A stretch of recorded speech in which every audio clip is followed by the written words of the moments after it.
Olá pessoal, eu sou o Bruno Gualberto Herrera e eu sou formado em arquitetura. Estou há 6 anos faço teatro, né, no grupo Lugar de Ser Qualquer e os Hedonistas, e vim dar para vocês um curso sobre teatro de sombras. Eu vou falar um pouquinho sobre a teoria, né, do surgimento do teatro de sombras, quais são as suas ferramentas, até a gente chegar aqui na caixa de sombra, que vai ser a ferramenta principal do nosso curso de hoje, tá?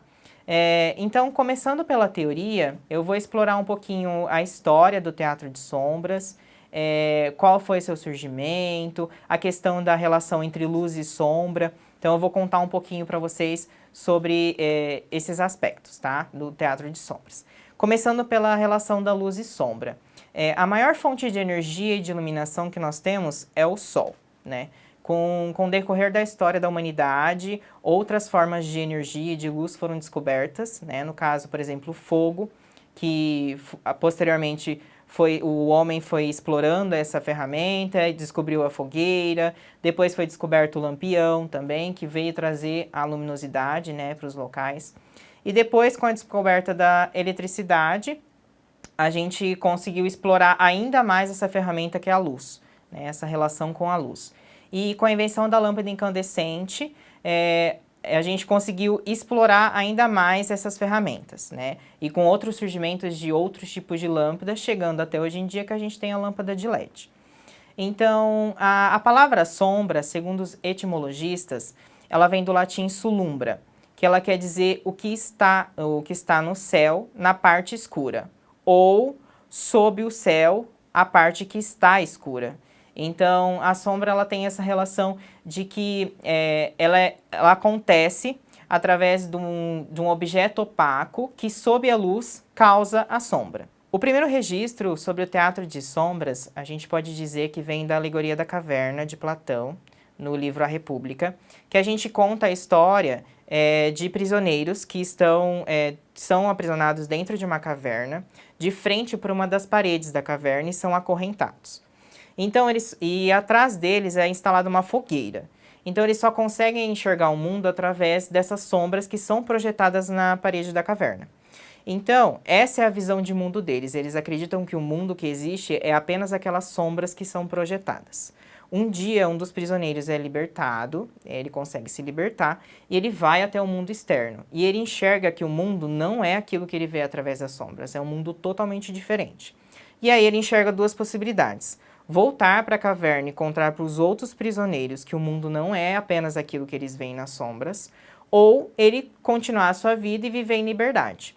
O que a gente tira dessa história, Platão ele traz essa história, na verdade, para falar sobre a verdade, né? Que às vezes as histórias e as versões de mundo que a gente enxerga são diferentes na perspectiva de cada um.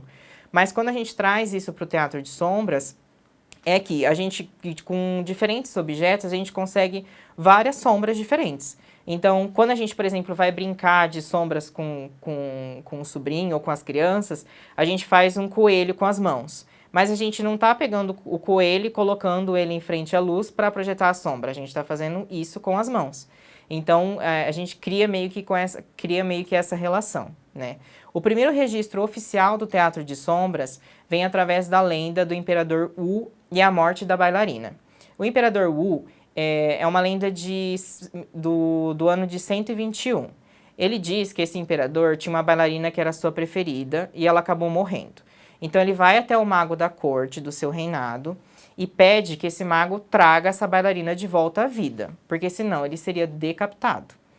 Então esse mago, ele tenta inventar uma forma de trazer essa bailarina do reino dos mortos. O que ele tem a ideia é fazer uma sombra daquela bailarina. De que forma? Ele pega um peixe, descama ele, coloca essa pele do peixe para secar e ela fica bem fina e transparente. Nisso ele corta no formato da bailarina e ele decide apresentar para o imperador. Dessa forma, ele monta um tecido, ele pega um lençol e ele monta no pátio do reino e ele faz uma demonstração dessa bailarina, fazendo a sombra da bailarina ser projetada no tecido. Dessa forma, o imperador acha que o espírito da bailarina está ali, então ela foi trazida do reino dos mortos e ele acaba não sendo decapitado. Então, o primeiro registro de lenda que a gente pode dizer assim, de história sobre o teatro de sombras, é essa lenda oficialmente.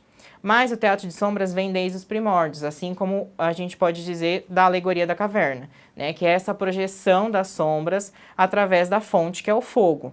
E aí, com o tempo, a cultura principalmente oriental foi uma das primeiras a criar uma relação direta com o teatro de sombras, que eles faziam objetos animados com as peles de animais, né? Por exemplo, o peixe, que é utilizado nessa lenda, era muito utilizado na cultura oriental, que eles tingiam de diversas cores e criavam figuras como as gueixas e outras figuras que tinham correlação com a cultura deles. E faziam esses teatros animados para apresentar para as pessoas, né? Sejam em palcos, em apresentações. Então, isso já vinha muito da cultura oriental. Então, esse é um dos primeiros registros sobre o teatro de sombras. Então, a partir de agora, a gente vai falar um pouco mais da prática do teatro de sombras, né? Quais são as ferramentas, os recursos que a gente tem para utilizar o teatro de sombra, seja através da caixa, que é a nossa ferramenta principal aqui, mas de outras formas também. Então, eu vou ensinar para vocês como que a gente constrói essa caixa, que ela é super fácil de fazer, e as ferramentas.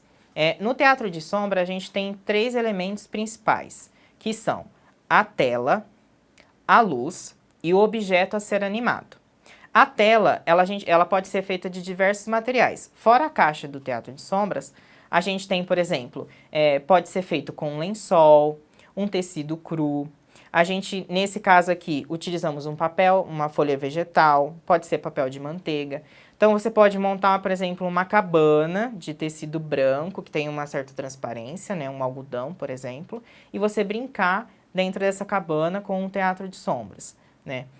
Quando a gente vai para a luz, a gente tem diversas tipologias de luz que eu vou estar explicando um pouquinho mais para frente no vídeo.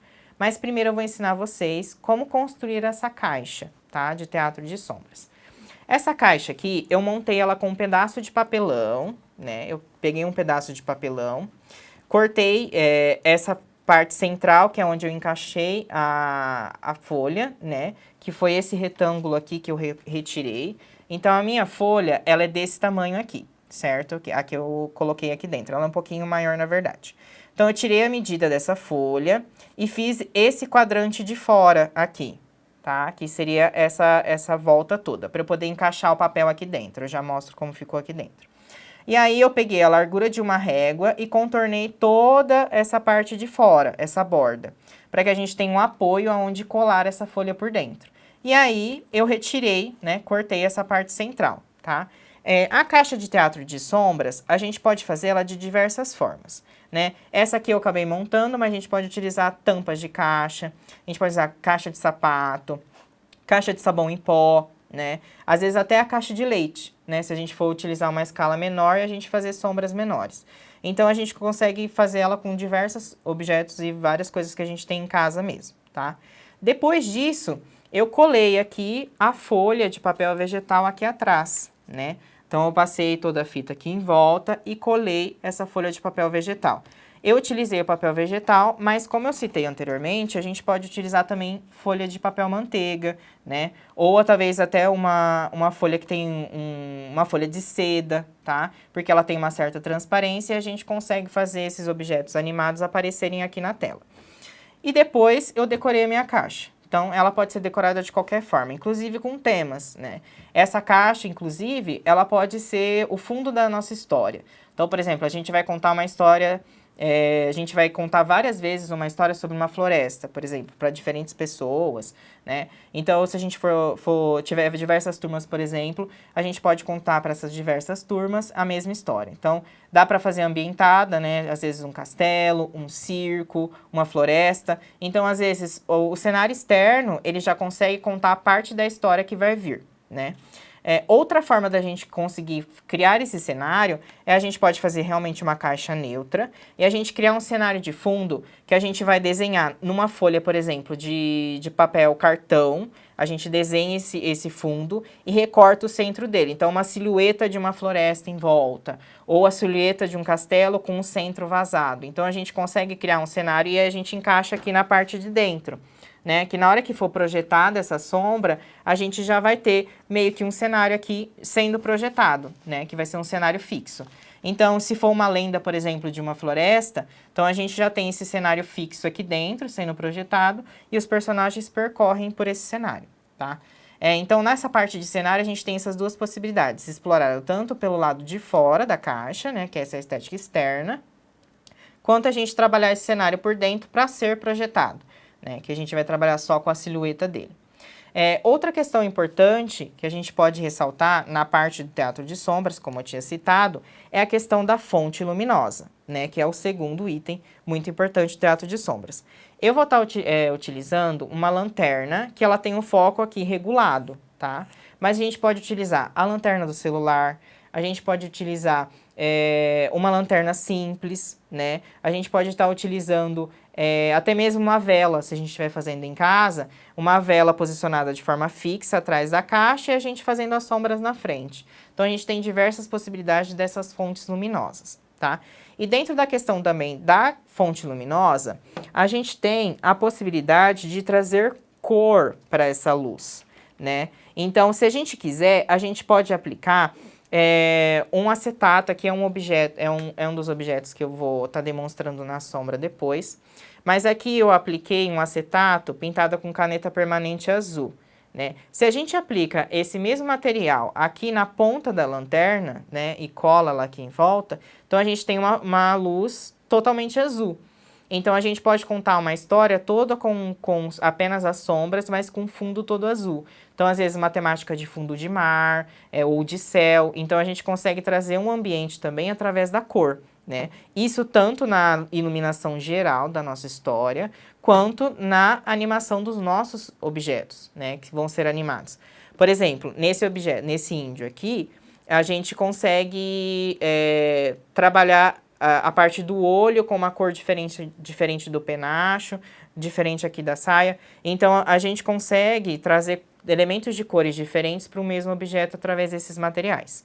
Fora o acetato, que a gente pode pintar, a gente tem materiais prontos, né? Por exemplo, um filtro de gelatina, que já é um material mais específico para o teatro, né? Para trazer cor para a iluminação do teatro, mas ele é uma possibilidade.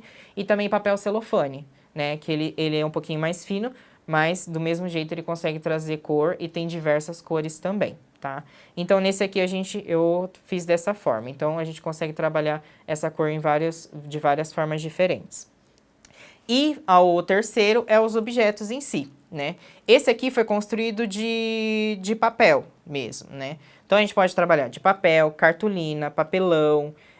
Se for algo mais fixo, que a gente queira que tenha uma durabilidade melhor, tem lugares que confeccionam e recortam a laser em MDF, que tem até um exemplo aqui, ó, que a gente tem um pássaro, que ele é recortado no MDF a laser, né? Então, como esse aqui foi feito para uma contação de história da lenda do Guaraná, né? Que daí eu fiz, como ele foi utilizado várias vezes, então para ter maior durabilidade, foi feito em MDF, para que a gente consiga utilizar e esse objeto não estragar. Mas a gente consegue trabalhar também a questão da escala, né? Quando a gente trabalha aqui, por exemplo, na nossa caixa de sombras do teatro, a gente só tem que criar essa relação do objeto com a luz. Essa é uma relação muito importante, né? Que a gente começa a conectar esses pontos aí do teatro de sombras. Então, por exemplo, quanto mais perto do objeto a gente tem a luz, menor ele fica. Quanto mais longe, esse objeto vai ficando cada vez maior, tá? Então, por exemplo, aqui no teatro, na caixa de sombras, como a gente tem um espaço aqui de trabalho menor, né? Quando a gente trabalha num fundo aqui, que a gente tem um fundo neutro, por exemplo, um lençol, um tecido, a gente consegue trabalhar objetos maiores. Mas aqui na caixa do teatro de sombras, a gente precisa ter cuidado com a escala dos objetos a serem trabalhados. Então, por exemplo, aqui a gente tem um sapo, né, que ele é de uma escala menor, para que a gente consiga trabalhar essa proporção dele dentro da tela, para que a gente consiga fazer com que ele fique de diferentes escalas, mas que ele não ocupe o quadro inteiro e a gente não consiga enxergar o formato dele, né? Então, nesse caso aqui, foi feito com papel mesmo, né?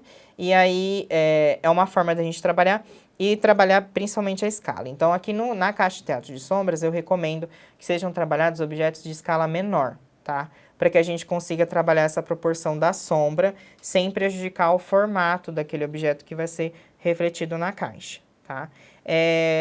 Então, o que eu vou demonstrar agora para vocês, eu vou pedir para estarem apagando as luzes, tá? Para que eu possa fazer uma demonstração desse objeto que eu mostrei na caixa.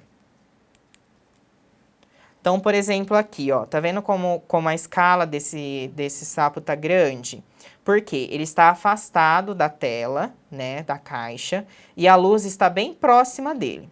Então, conforme eu vou aproximando ele da tela e a luz vai ficando mais longe, ele vai ficando cada vez menor. Então, aqui ele está bem perto da tela e a fonte luminosa está longe dele. Quando eu falo da questão da proporção do objeto ser importante, nesse caso da caixa de teatro de sombra, é exatamente isso. Para que esse objeto ele não ocupe a tela inteira, né? E acabe apagando e não aparecendo o formato dele, né? Então, se a gente trabalha objetos menores, nesse caso, a gente consegue controlar melhor isso, né? Então, aqui a gente tem o sapo. E aí, por exemplo, quando eu vou refletir aqui um objeto para eu explicar, demonstrar essa questão da escala. Então, por exemplo, ó, tá vendo essa ave que eu tinha mostrado aqui de MDF? Então, mesmo ela bem próxima da tela aqui, por conta da proporção dela, ela ocupa quase o quadro inteiro, né? E conforme eu vou aproximando ela da fonte luminosa e afastando da caixa, ela vai ocupando cada vez mais o quadro. Então, ela fica difícil de poder proporcionar dentro dessa história, né, que a gente vai contar. Então, por isso que na caixa do teatro de sombras é importante trabalhar esses objetos em escalas menores. Outra coisa que eu vou estar demonstrando é a questão dessa relação da cor, tá? Na relação da cor, eu vou estar mostrando um objeto maior, tá? Para vocês poderem ver. E ele refletido aqui na tela que está aqui atrás de mim, tá? Então, eu vou levantar para poder mostrar para vocês. Então, por exemplo, esse objeto aqui, ele é um objeto que ele tem cor, né? Então, a gente consegue trabalhar essa questão da cor, né? E fazer com que esse objeto tenha diferentes escalas também na tela que a gente está projetando, tá? Então, aqui, conforme eu vou, para vocês entenderem novamente essa relação, conforme eu aproximo a luz do objeto, ele vai ficando cada vez maior refletido a sombra. Cada vez mais eu vou afastando essa fonte luminosa do objeto, ele vai ficando cada vez menor refletido na sombra, tá? Então, a gente consegue trabalhar esses objetos estáticos. Agora eu vou pedir para estarem acendendo a luz novamente, para eu estar mostrando para vocês os objetos articulados, tá? Que a gente consegue trabalhar também no teatro de sombras. Então, nesse objeto articulado aqui, eu vou estar demonstrando para vocês como que ele foi feito. Então, ele foi feito essa parte da cabeça, né, separado do corpo. E aí, como eu juntei essa articulação? Eu juntei, nesse caso aqui, com um brinco, né, que a gente tem a tarraxinha e tem a parte do brinco. Mas pode ser feito com uma taxinha, ou até mesmo, às vezes, com um clips. A gente consegue fazer também, desmembrar o clips e fazer essa parte fixa aqui dele. Então, a maneira mais prática que eu acabei encontrando foi utilizar um brinco, né? Que daí a gente consegue trabalhar a parte do corpo separado aqui da cabeça, né? Então, a gente consegue trabalhar esse movimento aqui do corpo separado da cabeça, tá? Eu vou estar demonstrando nesse caso aqui também essa relação da cor, né, que eu tinha citado anteriormente, eu demonstrei na tela aqui no fundo, e eu vou estar demonstrando para vocês na caixa também, tá? Então, vou pedir para apagarem novamente a luz para eu estar demonstrando isso para vocês. Então, por exemplo, nesse objeto aqui, a gente consegue ver como que ficou mais definida a cor, né? Porque aqui a gente tem um fundo preto, então talvez a cor lá distorce um pouquinho e a gente não consegue ver com nitidez. Mas aqui, como a gente tem uma tela em branco, fica mais fácil de ver essa questão da cor. Nesse caso aqui também foi trabalhado o acetato, né, que eu pintou com caneta permanente. E a parte dos dentes aqui, que está em amarelo, foi com papel celofane. Então, tem dois materiais no mesmo objeto, tá? Então, é muito fácil a gente trabalhar essa questão da articulação. Então, aqui, ó, por exemplo, a gente consegue movimentar a cabeça, né? Como eu tenho um objeto grande e um quadro pequeno, não fica tão nítido essa relação, né? Mas dá para ver aqui que a gente consegue movimentar a cabeça do objeto através dessa articulação simples que a gente consegue fazer. Então, o que a gente pode concluir com essa pequena demonstração do teatro de sombras é que qualquer pessoa pode ser um sombrista, criar histórias, trazer novas realidades. É só a gente ter um pouquinho de imaginação e utilizar os materiais a nosso favor. Seja a tela, que é a caixa de sombras, seja o tecido, o lençol, seja a luz, a fonte luminosa, seja as cores. É só a gente ter as boas referências e muita criatividade. Então, criem suas histórias com a caixa de teatro de sombras. Vamos trazer imaginação e muita cor para o mundo. E façam sombra, façam luz. E é isso aí.